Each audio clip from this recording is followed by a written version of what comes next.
महिला ପାଇଁ खुशी खबर सुभद्रा को नहीं आसिला बड़ अपडेट। तो कौन रही खबर जानापी भिडियो को शेष पर्यंत देखु एवं वीडियो को लाइक करूँ शेयर करूँ। आमर एमती वीडियो देखापी आम चैनल सह जोड़ी हूँ। वीडियो को सब्सक्राइब करके नोटिफिकेशन बेल को दबाई ऑल सिलेक्ट कर दिंतु। पुणी सुभद्रा को नहीं आसिला बड़ अपडेट। सुभद्रा पोर्टाल रे ऑनलाइन आवेदन करें सूचना देले उपमुख्यमंत्री प्रभाती परिड़ा।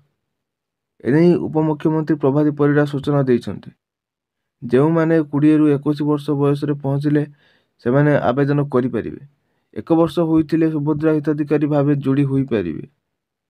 जेउठी आचरण विधि लगी से अंचल को छाड़ी अन्य समस्त पोर्टाल व्यवहार करें। आशा करी वीडियो संपूर्ण डिटेल्स पाई पार्थिबे। तो वीडियो को लाइक करूँ, चैनल को सब्सक्राइब करूँ। रोची जय जगन्नाथ।